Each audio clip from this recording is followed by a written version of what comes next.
Good morning, everyone. Thank you for coming. How are you? Rested? I know, my first night on the ship, I always sleep like a baby. Slept really well last night. I know I heard people were complaining about the movement of the ship this morning. This is not moving, by the way. This is just rolling. It could get worse, but it's not going to. All right, we're in Alaska. We're getting on our way into Alaska, so we only have one sea day, and then we're going into the inside passage. So if this bothers you, don't worry, it'll be over tomorrow morning when we go inside. People were asking me that this morning. Okay, good. Well, this morning I'm talking about glaciers, volcanoes, and wildlife, and the idea is to get you ready for our journey into Tracy Arm Fjord tomorrow. Everybody say fjord. Okay, good. I got to train you to say that right, so nobody sounds like they don't know what they're talking about when they go home. Okay, good. People still streaming in. I'm going to go ahead and get started. We're going to talk about fire and ice. Not a lot of people realize that volcanoes play a huge role in Alaska's landscape as well as the ice. So we'll talk about these two forces shaping the landscape of Alaska, and then we're going to end up with wildlife because we hope to see a lot of that tomorrow as well. All right, my name is Nancy Caruso. I'm your marine biologist and naturalist this cruise while you're on your journey to Alaska. And a naturalist is an expert or student of natural history. Essentially, I've been studying natural history my entire life. I knew I wanted to be a marine biologist when I was 10 years old, and I did that. Here I am, sitting on the stage. I asked last night, there was a naturalist in the audience. Is there another naturalist today? Anybody looking for birds? Anybody like plants? Anybody a big fan of? Okay, there's a hand up there. All right, good. Well, I'll be sure to point those out to you. If you looked outside this morning, it looks a lot like Christmas, white, blizzard conditions. But it's foggy. You probably heard the foghorn if you were outside. And that happens sometimes. This year especially, it's very strange weather. We had an El Nino event that occurred this year, and it's still going into the summer, according to the National Oceanic and Atmospheric Administration. And so the weather is completely unpredictable. I can't say, well, usually July is this, or usually June is this, because there is no usual this year. Everything's up in the air. We never know what's going to happen.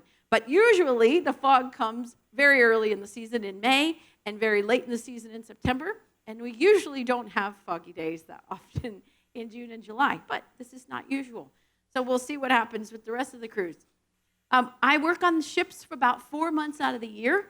And when I'm not here, I'm at home running a nonprofit organization that I founded in 2009. I do ocean restoration projects. There's not a whole lot of people that do ocean restoration.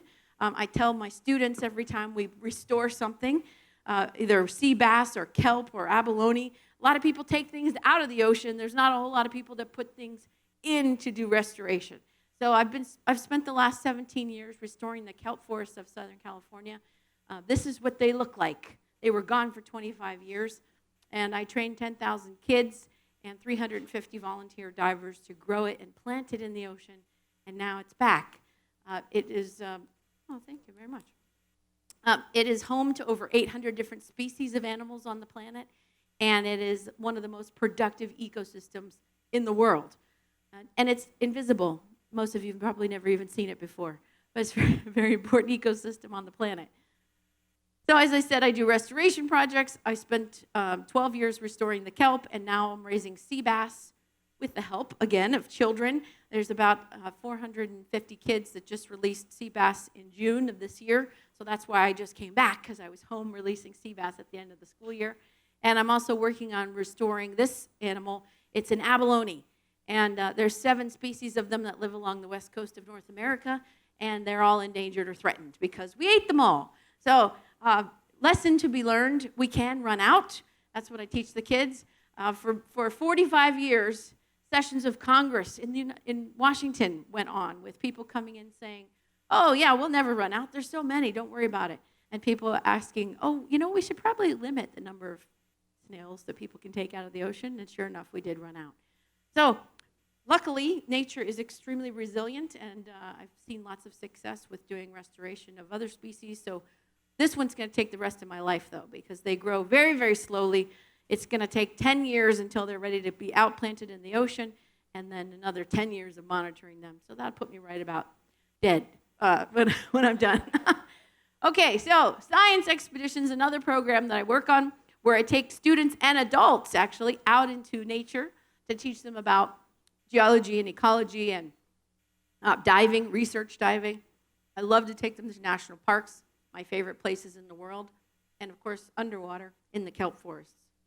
And I also do groups of trips down to Mexico every year to study the gray whales that migrate from the Bering Sea in Alaska every year, 4,000 miles down to Baja, California, to give birth and to mate in the lagoons there.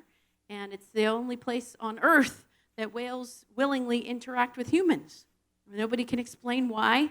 They bring their newborn calves up to the surface for humans to touch and pet and hug and kiss. No, mothers don't do that generally with newborn babies to strangers, and it's unexplainable, but it makes me cry every time I do it. I've been doing it for 15 years. All right, speaking of whales, I'll have one more presentation on our last sea day at 9:15 in the morning. That follows a time change, so it's tricky to get you all in here, but please remember to set your clocks and come on in for that presentation. Now, tonight we're changing our clocks, speaking of time changes. 1 hour back, which is good. We're going to get an extra hour of sleep, but you're going to lose that again on the way back. So it's a wash, really. You can watch all of my shows if you happen to miss last night's show. It was fantastic, if I do say so myself, on Channel 16. It's on a loop with the shore excursions videos. So if you turn it on and you see them on a train going up to Skagway, that's not me. You'll see me on the stage, and it does every 15 minutes or so. It loops through. You can also listen to all my announcements when I'm on the bridge with my binoculars all day looking for whales and seals and sea lions and moose and bears and eagles. I will announce them. All day tomorrow, I'm going to be narrating through our journey into the fjord. So if you have a balcony, you can turn on Channel 33 and listen to me narrating from your balcony, from your TV, rather. I don't speak outside on the outside decks all the time because we're going into a wilderness area, and that is in reverence to that wilderness area. I don't want to disrupt it. But if you want to listen to me narrate, you can either listen on Channel 33 or be in the areas where there's nothing going on the ship, because I don't interrupt things, which will be the Lido area, which you can sit next to the windows all day and watch what's going on. I'll be announcing in there. The hallways, I know I see a lot of people open the doors and stick their head out in the hallway to listen. I go, you can just turn your TV on. But in the hallways, you'll hear me, and in places where there's no activities going on. So I actually look at the fun times, and I go, oh, there's a musician playing in the atrium. I can't put my voice in there. So if there's something happening, I won't be talking in that area. All right, we went over starboard and port last night. Which side is port? Okay, good, because I have it written up there. You can see it. Starboard is which side? Okay, good. All right, we got that down. And I also use the clock system. So I might say starboard side at 1 o'clock, which is where? Okay, so when I point out a whale or group of porpoise or dolphin, which, by the way, are two different things, and if you don't know that, you should come to my show on Monday, then I'll be pointing up here. I'll be talking about something up here. So don't run outside and look towards the back of the ship. You won't see it. And they don't last very long, so you want to know exactly where to look. All right. As I mentioned, this is Alaska. For those of you whose wives planned the trip, this is where we're headed. And today, the beginning of this talk, we're going to focus right here on the Aleutian Island chain. Okay, this is for those of you that are World War II history buffs, this is the only place on American soil where hand-to-hand combat was fought during World War II, right out here, right on Attu and Kiska Island.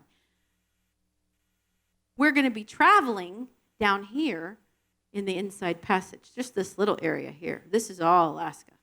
We'll be down here just in the little thumb of Alaska. Now, in order to start off this presentation, we have to go back a little bit in time. For those kids that are in the audience, this is no problem because it was probably last year. But for the rest of you, we have to talk about earth science. And because I'm going to talk a little bit about volcanoes and plate tectonics.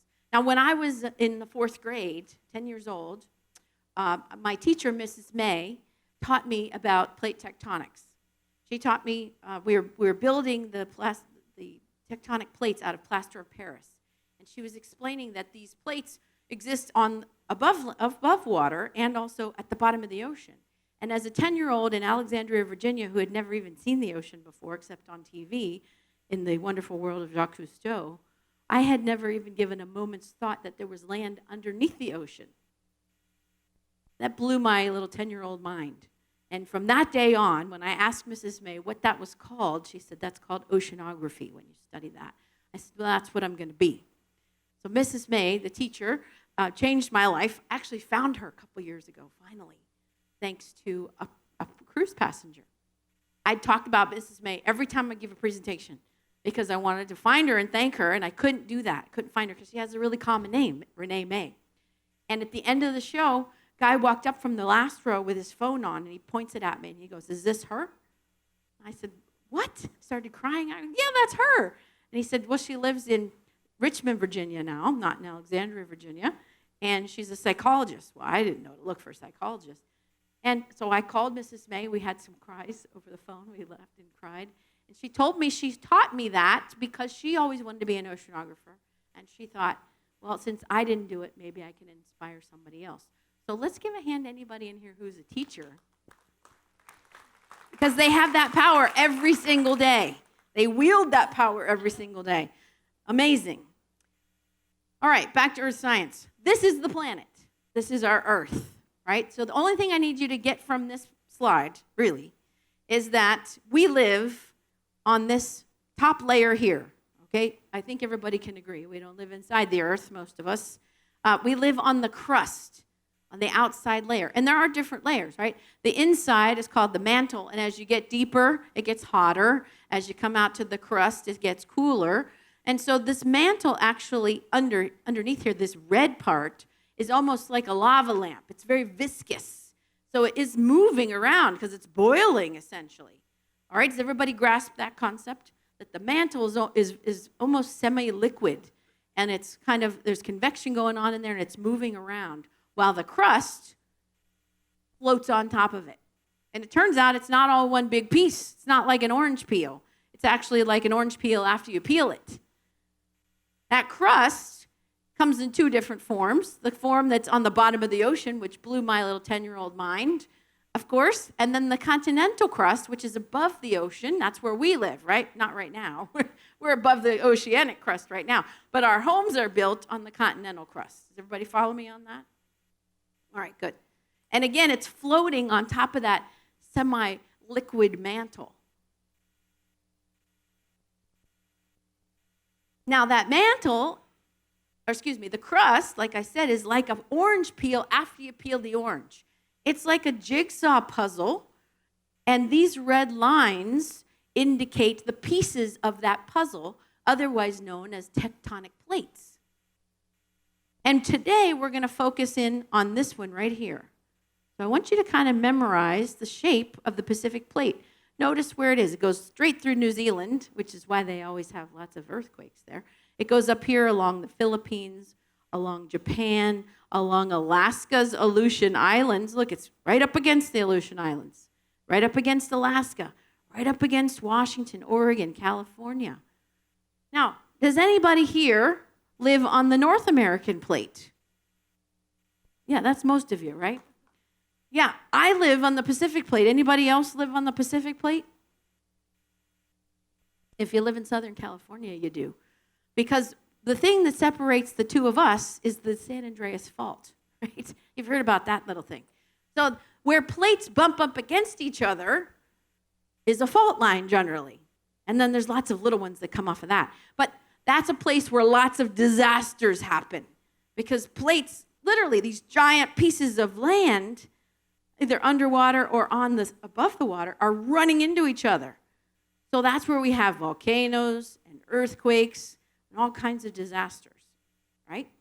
We hear about that a lot over on the the western side, the Philippines and Japan. New Zealand, of course, has lots of earthquakes. And so does Southern California, right? We have them too. You can follow the fault line because it's on the land. It's not out in the ocean. You can follow the San Andreas Fault with a car and go see it in all the places where it's visible. Kind of cool. So you've memorized the Pacific Plate, right? You got that there.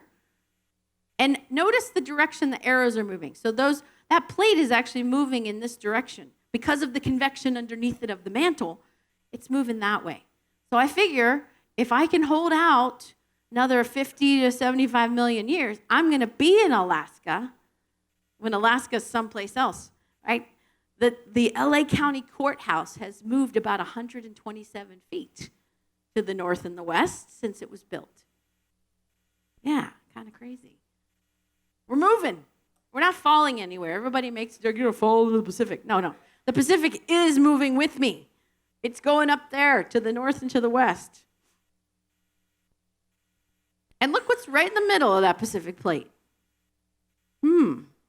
How did they get there? That's a whole different cruise where I talk about the Hawaiian Islands and how they're formed. But essentially, really fast, there's a weak spot in the Pacific Plate. The crust is really thin right there underneath Kilauea volcano, which was erupting last year. And so as that plate moves, you can see there's 115 islands of Hawaiian Islands. And guess what? They connect to Alaska. Some of them are underwater. As this plate moves, every time it moves, a new island is formed. So come on the Hawaii cruise and you'll hear more about that. This is the Pacific Plate, also known as the Ring of Fire. Right? All those places where the plates rub up against each other are where these disastrous volcanoes and earthquakes happen.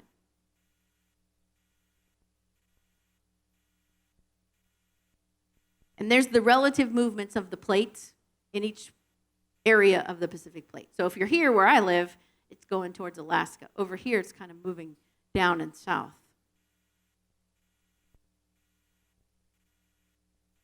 This is kind of cool. This is a map of the Pacific Plate since 1898. And every time there's been an earthquake, there was a little yellow dot placed there. So the more intense the yellow, the more earthquakes there's been. And it's just the same shape as the Pacific Plate, right? Except for that big smattering of earthquakes there in Hawaii. By the way, the earthquakes on Mauna Loa have been gaining strength with 90 per month going on right now. That volcano has not been awake for a while. So stay tuned. Ooh. So we're talking about the Aleutian Islands, right? Today, this island chain here, part of Alaska.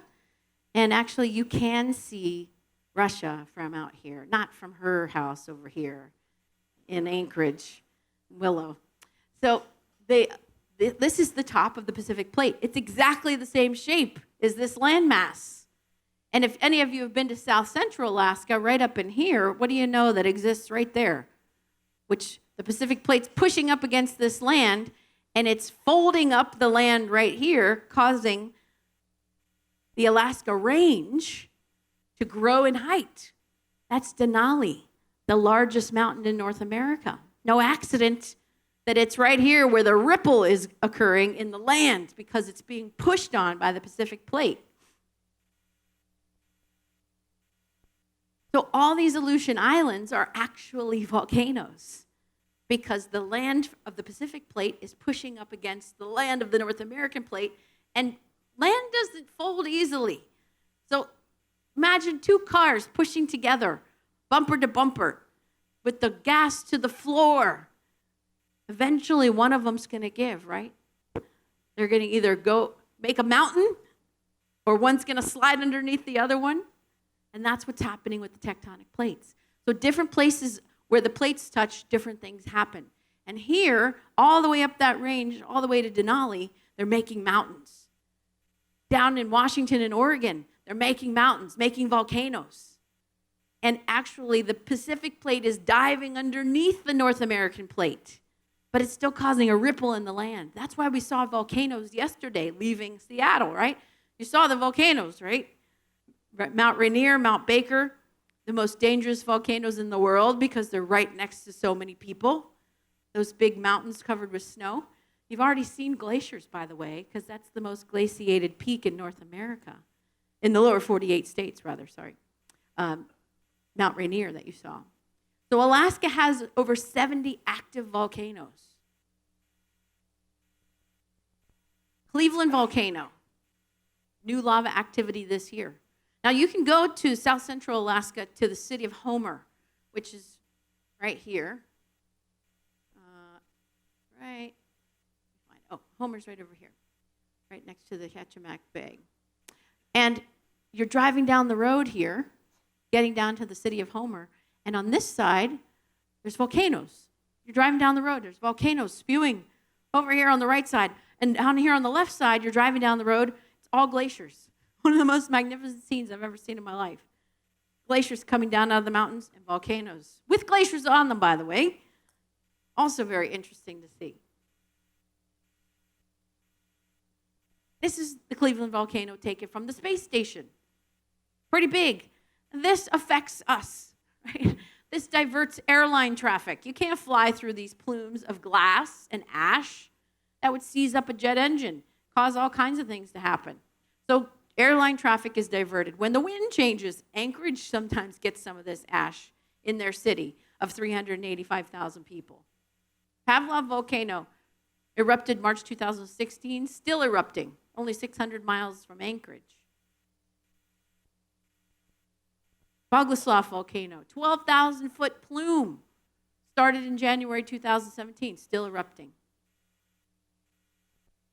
And the largest earthquake ever recorded in history until 2012 was the Anchorage earthquake, 1964, Good Friday, 9.3. If you've ever been in an earthquake, you know that that's horrific, a 9.3. Streets just fell or uplifted 25 feet. There's a place right next to the city of Anchorage, next to the airport, called Earthquake Park. It was this place here, where earthquakes are nothing but energy moving through the earth, right? Something rips apart, energy has to dissipate like a wave in the ocean, but the earth doesn't ripple like a wave. So things rip apart because they're solid. And so you can walk through Earthquake Park up and down over hills, just like you took a blanket and rubbed and shook it. The earth rippled just like the blanket. You can walk up and down hills for a quarter of a mile until you get to the ocean. Now, not very many people were killed in this earthquake because most of the damage occurred while people were out of their homes for Good Friday services. As a matter of fact, more people were killed in California and Washington from the tsunami that came afterwards. Several people were killed from a rock slide that happened due to the earthquake, and it created a 1,000-foot wave over in Yucatan, which is on the southwest side of Alaska, excuse me. Very interesting to see the earth do this. Just moved, like in the movie Superman, right? Ripped open and thrusted forward. There's over 5,000 earthquakes a year in Alaska. This is a train track. The earth slid, as you can see, bent steel. Now, where we're going in Skagway, we're going to be traveling up the Lynn Canal, which is a fault line, by the way, the deepest fjord in North America. Well, on the left-hand side, we have the Chilkat Range. On the right-hand side, we have the Chilkoot Range. And at one time, they were both connected. So you can see spots where that looks like it used to be connected over there because it's moving so much there. They do have earthquakes frequently in Skagway. So if you're lucky, you'll get to feel one. All right, so that covers volcanoes and plate tectonics. That's one of the major forces shaping the landscape of Alaska. Now we're going to talk about water. And again, water is everywhere. We need it, but we don't get to see it in its wild form very often, unless you live in a very wild place. Now, for you kids, you know all this already. Most of you know a song about the water cycle, but the adults, they forget. They're not as smart as you. So remembering that all of our water that we have on the planet is all the water we're ever going to have. We don't get shipments, right? It's here to stay forever. We don't get any more. That's why it's so important, because we need to keep recycling it well. And it gets recycled naturally, right, through evaporation from the lakes and ocean, condenses in the sky, falls on the ground again as precipitation, and then goes back through again. So think about this, kids. That means that the water that you're drinking was once dinosaur pee. Yes, it was. It's a fact. It's got to be recycled. All right. Now, in this cycle, it can get held up, right? It can go down into the ground and stay there for a long time, not get used by us unless we pump it out. It can be frozen, and therefore it kind of stops the cycle for a while until it goes back into the ocean or lake and flows back into the ocean and then re-evaporates again. So this can be halted in certain spots. We're going to talk about that right now. Alaska has over 100,000 glaciers. So ice is definitely a form where the water cycle can halt, right? It is said the glacier that we're going to see in Tracy Arm Fjord, hopefully, the ice that's calving into the ocean that we'll hopefully see fell as snow when Christopher Columbus was discovering America. That's old water, right? So if you're going to go up on a glacier on a helicopter, take a cup with you. Drink some of the pre-industrial revolution water. Tasty, right? You're not going to get a chance to do that again until it's mixed with everything, all the dinosaur pee and everything else down here. All right, so Thursday morning, very important. Very, very important. Thursday morning, that's tomorrow, by the way, we're going to be leaving the Pacific Ocean. We're going to be entering Chatham Strait, so right off here off the map, about 6 a.m. That's when all the wildlife starts. Today, if it clears up, we'll be able to see 15 miles off the ninth deck, and we'll be hopefully spot some wildlife today. Dolphins, porpoise, whales for sure, albatross, lots of seabirds to see out here. But tomorrow morning, as the land starts to get closer to us, that's the opportunity to start seeing wildlife. And after working on this cruise for 7 years, I know for sure that this whole stretch is a wildlife corridor.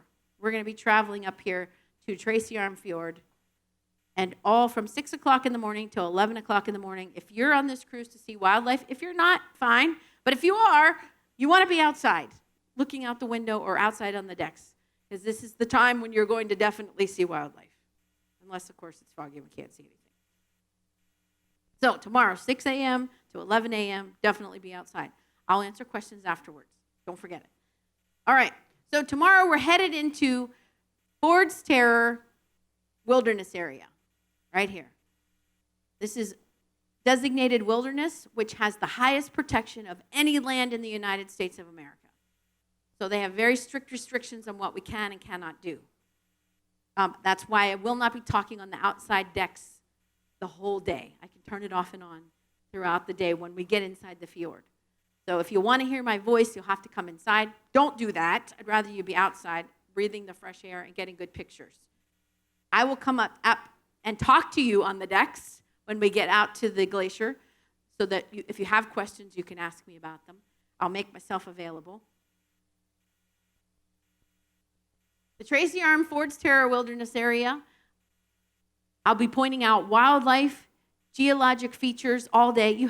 You guys are going to have your minds blown. I can't even stress how awesome it's going to be tomorrow. But I'll be visiting you up on deck 9, probably about the middle of the day, to answer questions, just in case you choose to go outside the whole day, which I highly recommend you do.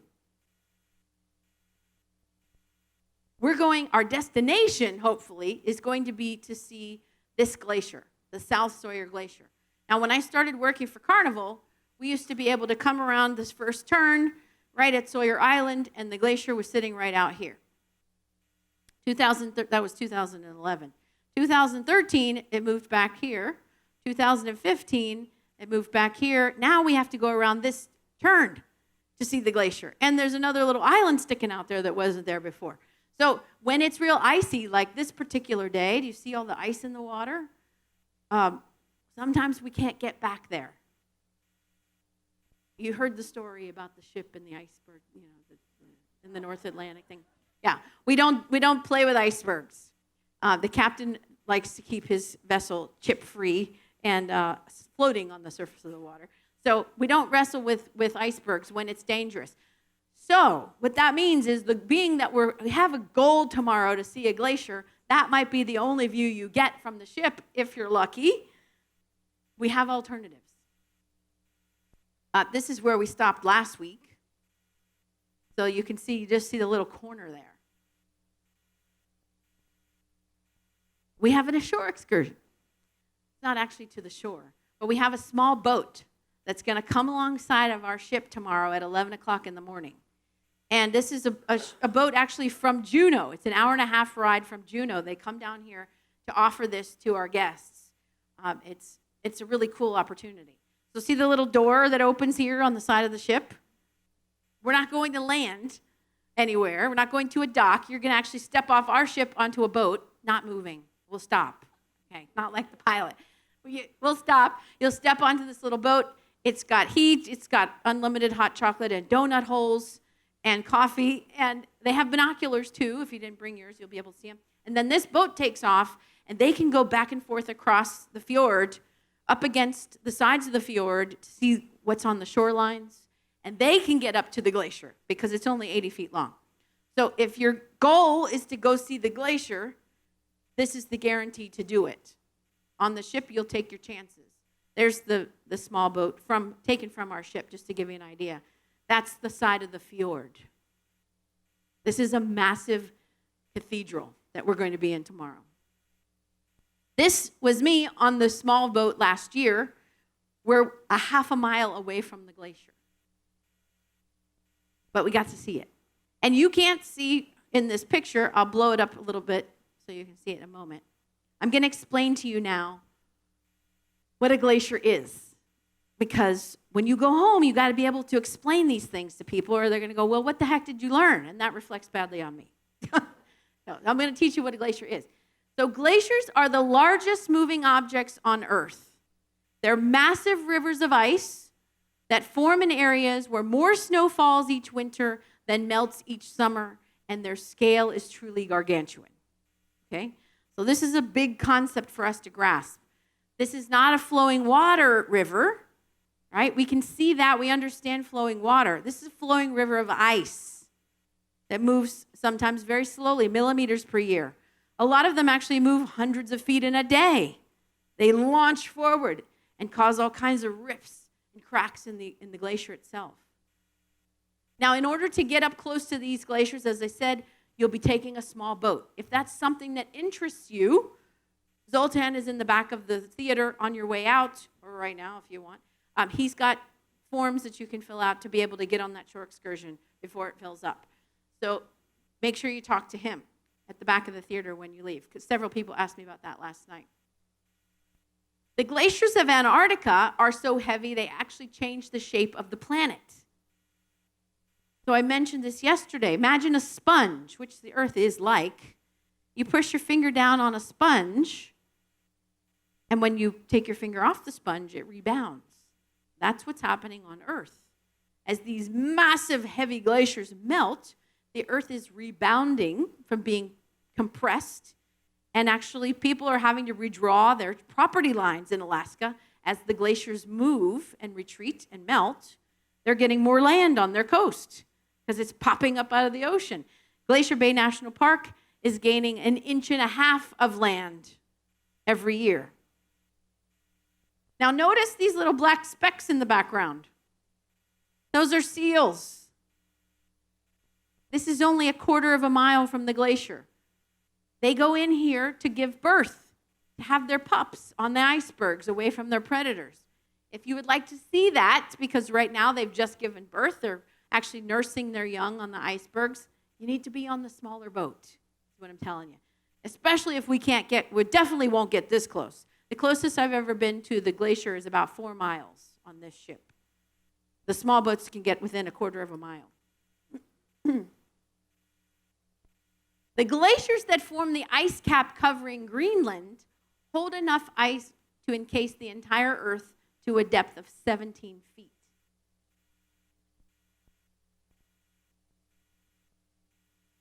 And perhaps most importantly, 3/4 of the world's total supply of fresh water is frozen in glaciers. Are we ever going to run out of fresh water? No, it's not going anywhere. It can't go anywhere. We're in a closed system. Are we going to run out of clean, drinkable fresh water? That's what we're all worried about, right? We got a lot of it in storage for future generations. It's starting to melt now, so we can get some of it. So 10,000 years ago, as we're traveling tomorrow morning in between these islands, you're going to see evidence that this whole place was covered in ice. It looked just like this. The tops of the mountain peaks that were not covered in ice are going to be pointed. The mountain peaks that are rounded over were covered with ice because ice is abrasive. If you've ever been in a snowball fight with ice balls, you know this. It hurts. And if you fall down ice skating, ow, it hurts. You go sledding and you slide off the sled, ouch, that hurts. It's very abrasive. It carves out mountain ranges. So we're going to see the evidence of that tomorrow. So what is a glacier? This is taken from inside, underneath the glacier.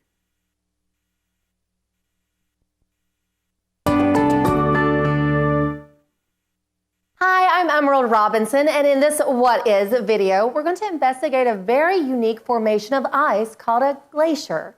A glacier is defined as a slowly moving river of ice, but not all masses of ice are glaciers. To qualify to be a glacier, ice must be at least 6/100 of a square mile in size and over 164 feet thick.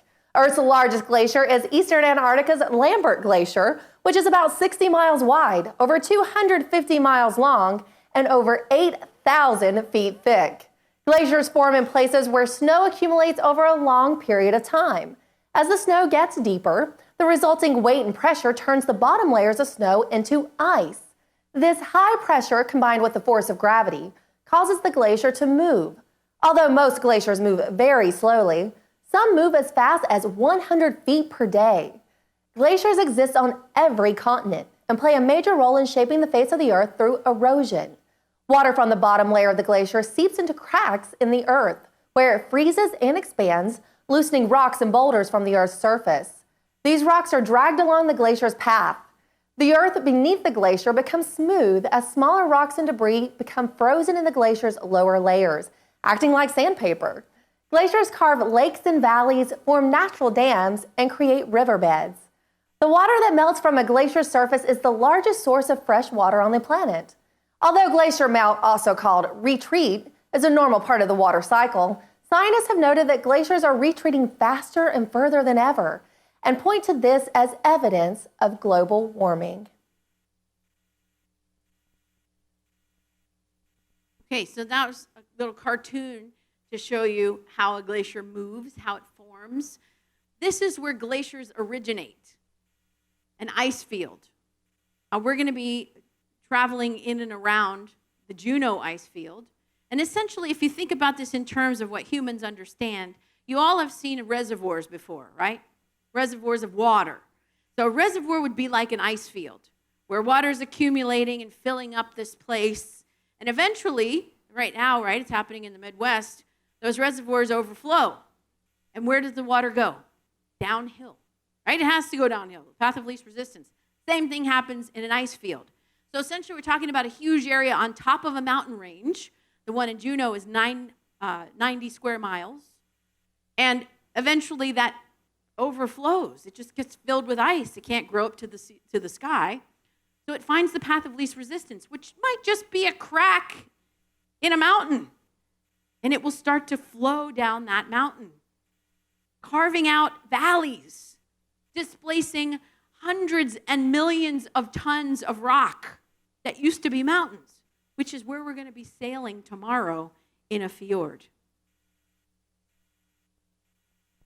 A fjord is a glacially carved valley. This is the Juneau ice field. So we have the Mendenhall Glacier, which we'll see in Juneau. Some of you may be going to the Taku Glacier. This comes from this Juneau ice field. The Herbert Glacier is another place that the helicopters take people to go and stand on a glacier. See this huge area of ice, And then you see these little streams of ice coming down off the mountain, carving out new valleys out of the tops of these mountains. These were massive mountains at one point, which have now been eroded down into smaller ones because of ice. That's what the Juneau ice field looks like. If you fly over it, this is what you would see. Just a massive area that looks like it's covered with snow. But that's, sometimes 3 miles deep of ice. Okay, so that's the origin of the glaciers. Where they end, in this case, calve is the melting zone. Now, not all glaciers end in the ocean, right? Some of them end in valleys. Some of them are hanging off the tops of mountains and just have a trickle of water that go down and meet up with a stream, which eventually takes it to the ocean. So there's lots of different types of glaciers. The ones we're going to hopefully see tomorrow are calving into the ocean. Those are called tidewater glaciers. And for some reason, we get very excited about this. How many of you want to see a calving glacier tomorrow? Yes, it's on people's bucket lists. And if you think about that for just a second, why do we want to see ice falling off of big pieces of ice? I don't know. But these guys are really excited about it, completely unaware of the impending tsunami.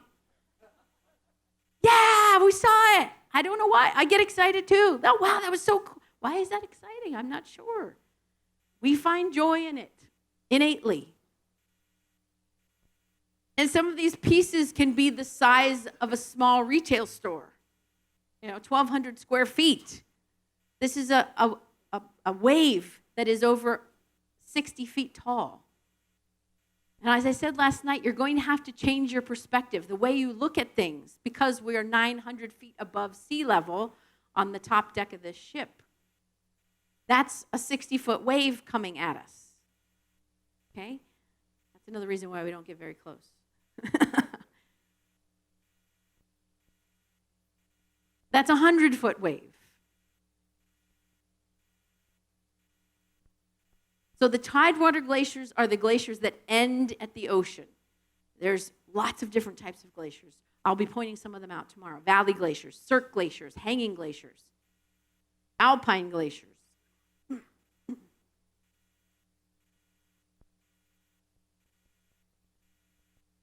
This is a picture, because we don't get to see what's below the surface of the water, but there's still ice underneath the ocean, right? We start seeing icebergs tomorrow. It's the tip of the iceberg. It's only 10% of the mass of the ice that's underneath the surface of the ocean. One of the other reasons why we can't get very close is because that glacier is a bulldozer of rock, right? It's grinding down that whole mountain range and bringing rocks and debris with it, and it just dumps it right there at the bottom of the glacier. That creates a moraine. And we don't know how tall that moraine is. So we don't know if we can run aground on top of it. That's why we don't get very close to the glacier. So fjords are glacial valleys carved out by ice. There was a very long-standing debate about this in Yosemite Valley. This is where the theory, Alaska actually was where the theory was cemented by John Muir, the famous naturalist. So we can go through a valley, and if you live in the regular, down in the lower 48 states, you can drive around, especially if you live in the Ohio River Valley, and see evidence of glaciers where you live. There's glacial evidence in Central Park in New York City. All over the United States, you can see this. Yosemite Valley was a glacial valley because it's a U-shaped valley. Now, some of you have been to the Grand Canyon. What shape is that valley? It's a V-shaped valley. That means it was carved by water. U-shaped valleys are carved by glaciers. And you know clearly that the Grand Canyon was carved by water, right? What carved this valley? A glacier, that's right. We're going to see this one tomorrow. Glacial Valley, that's right, carved by a glacier. Now you're going to see some striping on the glaciers. People go, why is it striped? Zebra striped. That's the mountain that's going down the glacier with the ice. right? You can see right alongside that lateral moraine as the glacier carves out that mountain. You can see where it's newly carved, right? This is all brand new mountain exposed here. That dirt, all that rubble, those boulders the size of cars are being carried down the mountain on the glacier. And glaciers flow like rivers. So whenever another tributary adds to the glacier, they do squeeze together. Those moraines come down and join the other part of the glacier, and now you'll have moraines running down the center of the glacier, making it look like it's striped. And by the way, those are not just little tiny stripes. Those are a half a mile wide. And they have boulders, again, the size of cars on them. You can have lots of different types of moraines. The one at the bottom, the one I talked about, why we can't get close, that's called the terminal moraine. And many places where you know in your neighborhood there's a big hill, often that's a terminal moraine from a glacier 10,000 years ago.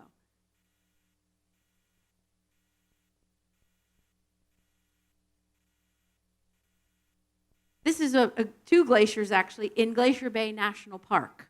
Now, these are melting really fast.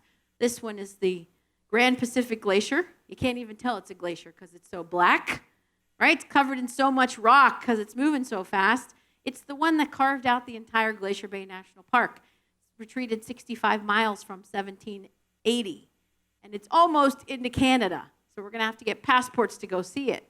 But notice the difference between the two glaciers. This one was not moving so fast for a while. Now it is.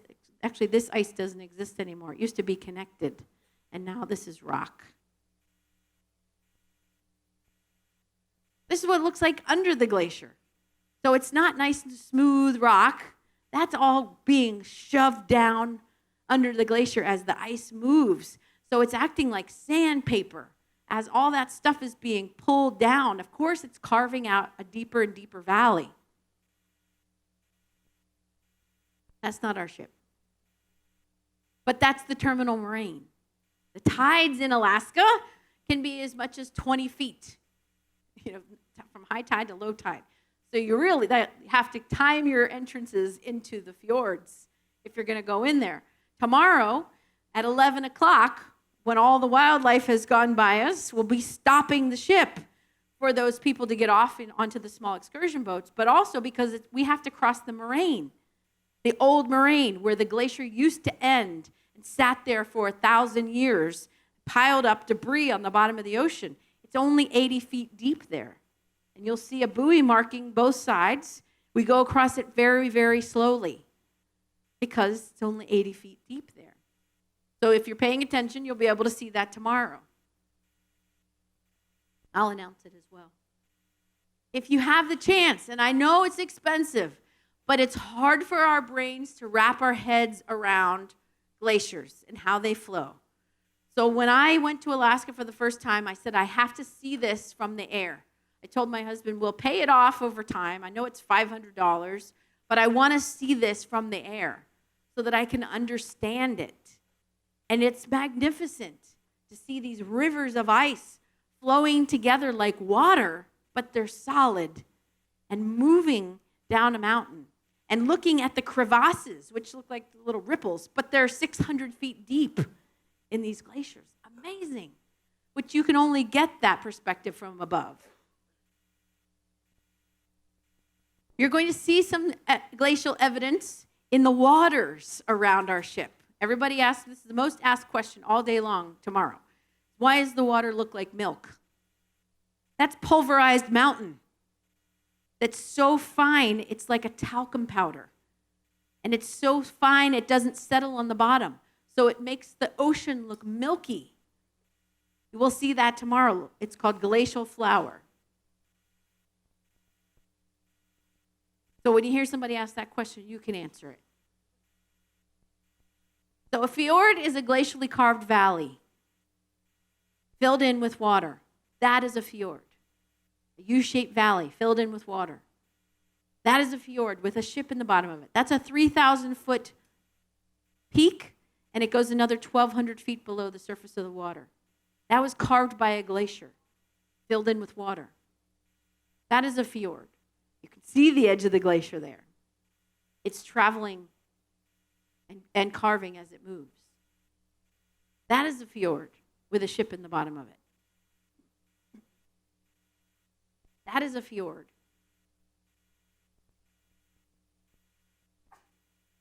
And if you look closely, this is actually something we'll see tomorrow. I took this picture from the ship. You can see the evidence on the walls of the fjord that the glacier has been there, right? You see these pock marks right here on the sides of the fjord.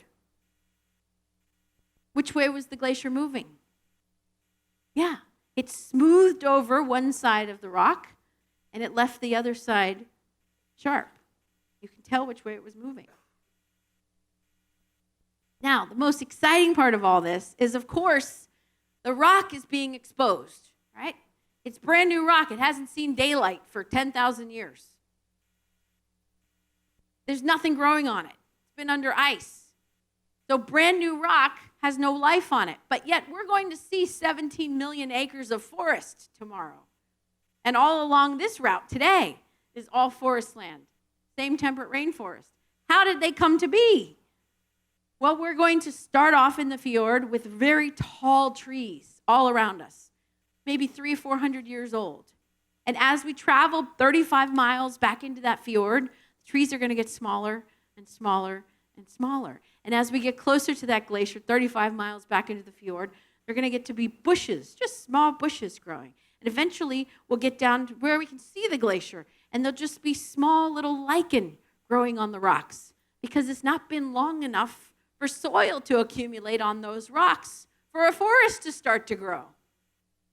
So you can imagine the evolution of this giant rainforest that we are in today and for the rest of our cruise right along the coast that came out of rock, out of nothing.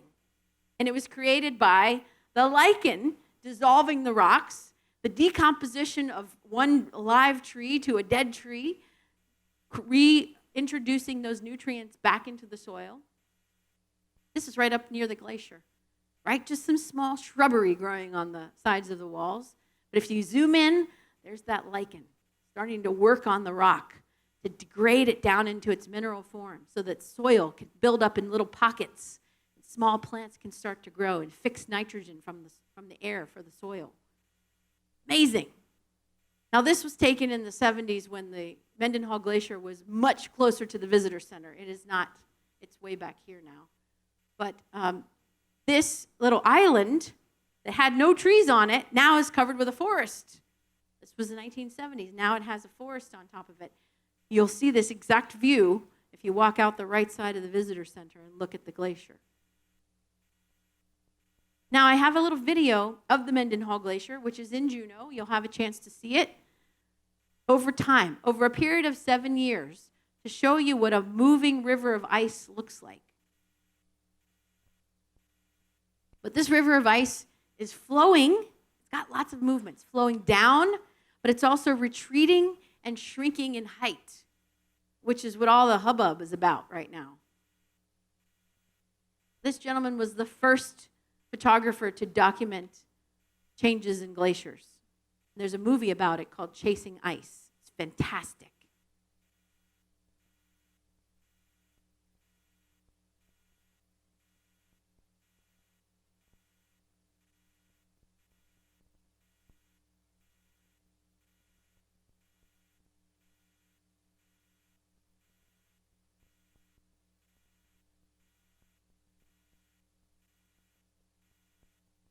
So why is the glacial ice blue? That's a question I get asked all the time too. Well, it's actually really simple physics. 3 feet of snow is 2.5 inches of glacial ice. So glacial ice is really compacted. It's really dense. So as that snow falls on top of the glacier, it's going to sit there persistently for centuries, and new snow falls on top of it over and over and over again. It gets compacted and it gets really dense. So that's the reason why it's blue. It's really dense, doesn't have a lot of oxygen in it. You see a typical snowflake here, 80% air. Glacial ice is less than 5% air. So it's so dense that it reflects blue wavelengths of light. That's actually a very simple way to explain it. gorgeous. My house is this color because it's my favorite color in the world. Glacial ice, glacial blue. So as the icebergs calve off and they start getting air back into that ice, you'll start to see clear ice and white ice on the icebergs.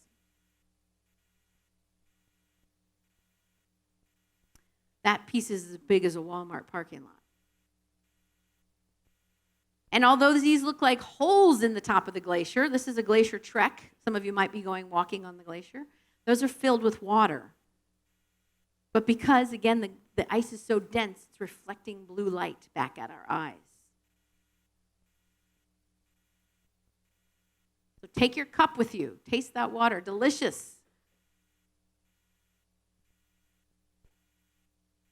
Is anybody going glacier trekking? Fantastic. You should do it. It's awesome. That's my husband, the photographer, taking a picture into a 600-foot deep hole and me yelling, "What are you doing?" So watch your husbands, ladies. Don't forget your bathing suit. No, just kidding.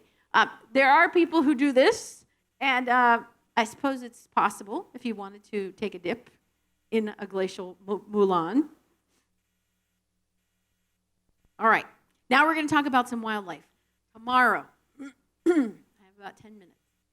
You're going to listen for announcements on Channel 33. From your balcony, you'll be able to hear me point out the whales, the dolphins, the porpoise, the bears, the moose, whatever I'm seeing. From 6 a.m. to 11 a.m., best time. Sit by a window if you don't have a balcony. That's okay. Watch from the Lido deck. Get yourself a cup of coffee and tea. There'll be chairs lined up all along the windows. So go get yourself a seat early. And the best side to see the wildlife on? The outside. That's right. So if you're inside, you're not going to be seeing it. You got to be looking outside tomorrow all morning to watch from 6 a.m. to 11 a.m. Your best time to see.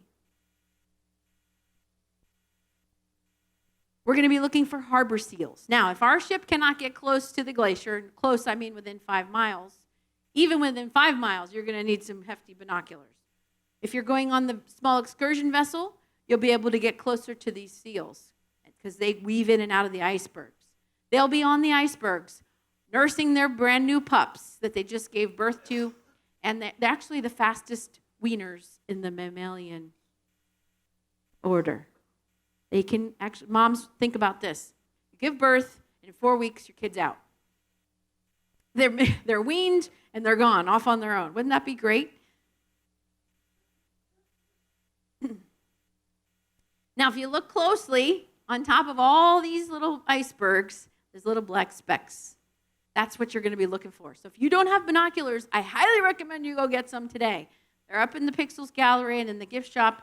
But this is the cruise where you walk around with them as an accessory to your wardrobe. It's okay to wear them on Elegant Night. It is. It's okay. Tom Nancy said it was all right. Because there's always wildlife to look at. So the pups are just born. They're going to be sitting at a perpendicular angle to the mom. That's how you know if they're nursing or not. We're looking for moose, right? Male moose, female moose. Actually, the most dangerous animal in Alaska. More people are killed by moose than any other animal in Alaska because nothing comes between a mom and her baby, right? You all know that. And they are out amongst us in the cities. Anchorage, Alaska, you can drive around and there's a moose standing on the corner at the stoplight. They're all over the place.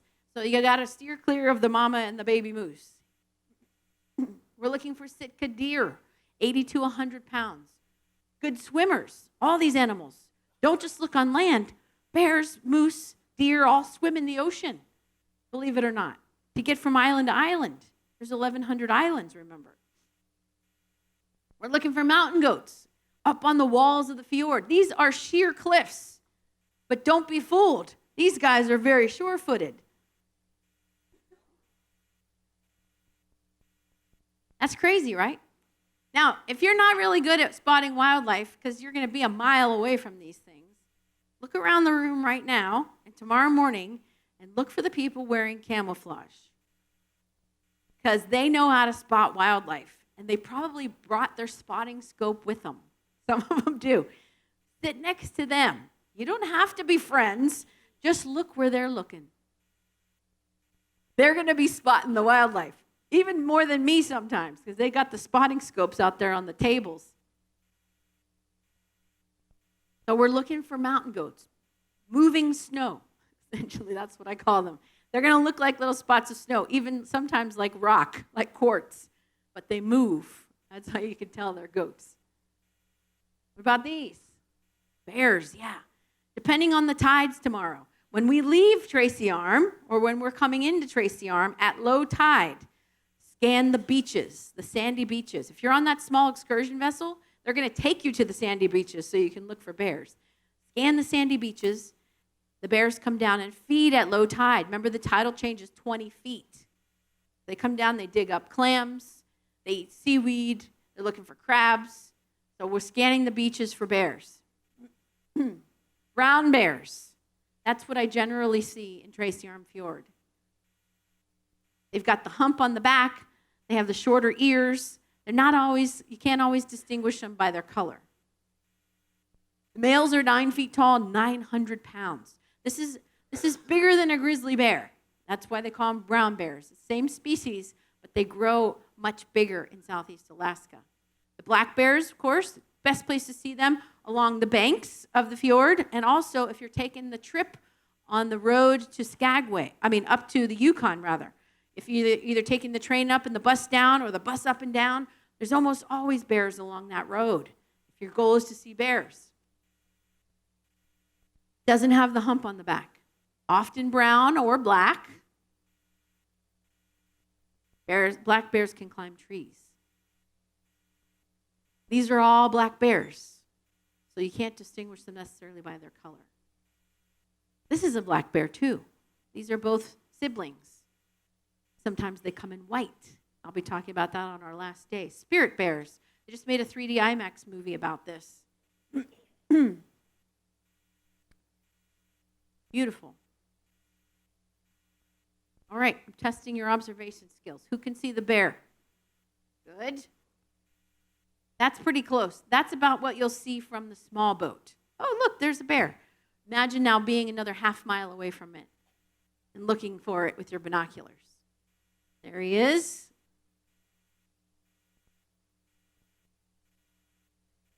Everybody see the bear?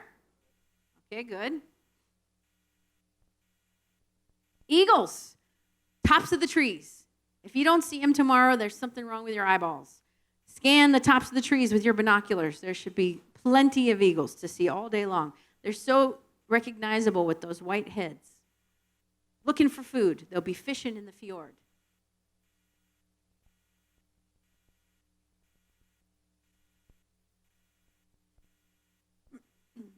Stellar sea lions. Tomorrow morning, we'll be pointing them out.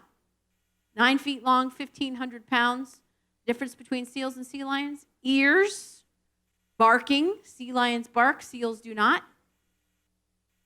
Look at that. That's a big boy. And he is nasty. Do not approach a sea lion. They can run 30 miles an hour. And we're looking for humpback whales. This would be an exceptional experience to see a breach. We hope to see a breach, but most likely we'll be seeing spouts and tails if we're lucky. Spout 8 to 10 feet tall, columnar spout. Orcas come and go very quickly. We're watching for them all morning tomorrow as well. They've been seeing them just south of the Brothers Island, so we'll be looking for them. The males have the 6 foot tall dorsal fin. Females about 3 foot tall. And the porpoise. They swim in small groups, not a dolphin, it's a porpoise. If you don't know the difference, make sure you're here for my show on Monday where I'll explain the difference. This is what they look like. Everybody thinks they're orcas, but they're only 5 feet long.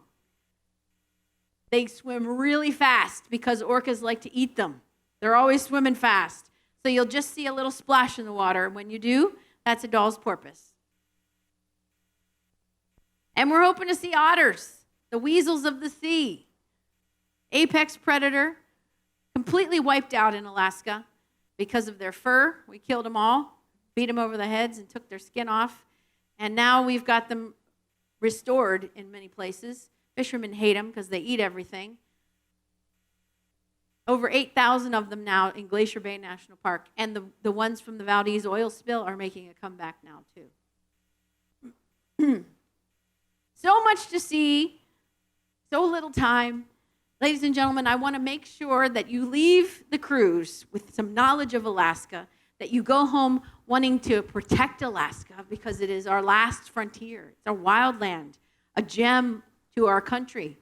And I want you to have the most exquisite Alaskan cruise, doing the things you've dreamed about. We all came here for a reason, right? It could have been one of your friends showed you pictures. Maybe you wanted to come your whole life, and you're finally here. So do what it is you came to do. See what it is you came to see so that you don't have to have regrets when you get home. Have an adventure in Alaska. Alaska is calling, and we must go. Well, if you have any questions about this morning's presentation or about anything about the next cruising week, I'll be in the back of the theater. Zoltan is back there taking information if you're interested in going on the small boat excursion, and I'll be happy to answer any questions for you. Thank you so much for coming. I'll see you around.